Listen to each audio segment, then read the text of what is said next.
নমস্কার, আমি doctor সম্পাদা dentist. প্রচুর ভিডিও আপনাদেরকে দিয়ে থাকি এবং ইনফরমেশন অনেক জানিয়ে থাকি। তো আজও একটি ইনফরমেশন আমি দেব। তার আগে পেশেন্টের মুখ থেকে যার কমপ্লেনটা শোনাবো, তিনি কি সমস্যা নিয়ে আমার কাছে এসেছেন এবং তারপর আমি বাকি কথা বলবো। তো আজকে প্রথমেই পেশেন্টের কাছে আসছি। আচ্ছা, আপনার নামটা কি বলুন? নমিতা সাঁতরা। নমিতা সাঁতরা। বাড়ি? বাড়ি হচ্ছে চক্রসাত। সেটা কোথায় বলুন? কেশপুর। কেশপুর। আচ্ছা, আপনার কি সমস্যা হচ্ছে সেটা বলুন। আমার দাঁতের গোড়া থেকে প্রচণ্ড রক্ত পড়ে, 2 মাস হয়ে গেল, কিন্তু ব্যথাও করছে না, কোনো যন্ত্রণাও আসছে না। আমি বুঝতে পারছি না কেন হচ্ছে। আচ্ছা, আপনার কি মনে হচ্ছিল একটু বলুন। আমার মনে হচ্ছে যেন আমার কোনো কি ক্যান্সার এরকম কিছু হতে পারে। ওর জন্য আমি ভয় পেয়েছেন? হ্যাঁ, ভয় পেয়ে আমি চিকিৎসার জন্য আসছি আপনার কাছে। আচ্ছা, প্রথমত বলি, এই যে সমস্যাটা নিয়ে এসছে, এটা মাড়ির একটি রোগের সমস্যা। এর সাথে ক্যান্সারের দূর দূরান্ত পর্যন্ত কোনো সম্পর্ক নেই। এটা আপনাকে আমি আগের দিন বলেছিলাম তো, ঠিক আছে? তো উনি আগের দিন আমাকে দেখিয়েছিলেন। আজকে আমার সেকেন্ড অ্যাপয়েন্টমেন্ট ছিল। আমি আজকে ওনার কাজ করব। আগের দিন শুধু কনসাল্ট করে আমি ওনাকে ছেড়ে দিয়েছিলাম, কারণ আমার সেই দিন হাতে সময় ছিল না। যাই হোক, তো এটা হলো একটা মাড়ির সমস্যা, মাড়ি থেকে রক্ত পড়ার সমস্যা। তো এই ক্ষেত্রে কি হয় না, আমি আগেই বলেছি, জিঞ্জিভাইটিস বলে একটি রোগ হয়। মাড়িতে দাঁত এবং মাড়ির মাঝখানে নোংরা জমে সেই জায়গাতে আমাদের ইনফ্লামেশন বা ইনফেকশন ধরনের একটা কিছু হয়ে থাকে, যেটা থেকে আমার মাড়িটা নষ্ট হয় এবং সেই মাড়ি থেকে আমাদের রক্ত পড়া শুরু হয়। তো সবসময় বাইরে থেকে আপনারা যে দেখতে পাবেন প্রচুর নোংরা আছে, অনেকে থাকে, ম্যাক্সিমামেরই থাকে।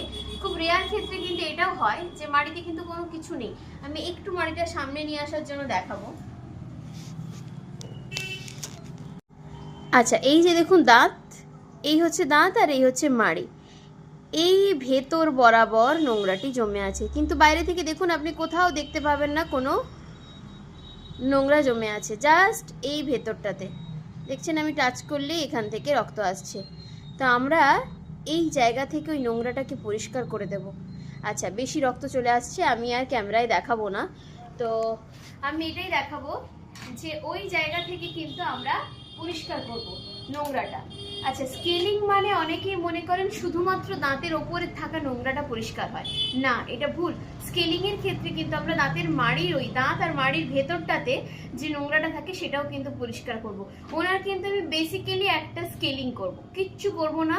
আমি একটু সময় নিয়ে একটু ধীরে সুস্থে ওনার একটা স্কেলিং করব এবং তারপর ওনাকে আমি কিছু মেডিসিন দেব খাওয়ার জন্য, যাতে ওনার ওই জায়গাটা, মাড়িটা যে ইনফ্লামেশনটা ছিল সেই মাড়িটা যেন ঠিক হয়ে যায়।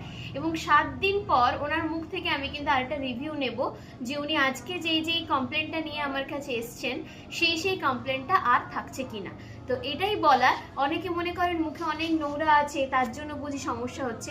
নোংরা না থাকলেও হয়, যে কিন্তু নোংরা আছে কিন্তু যেটা আপনারা চোখে দেখতে পাচ্ছেন না। মানে নোংরা না থাকলেও হয় মিন্স নোংরাটা চোখে দেখা না গেলেও ভেতরে নোংরাটা আছে, ঠিক আছে?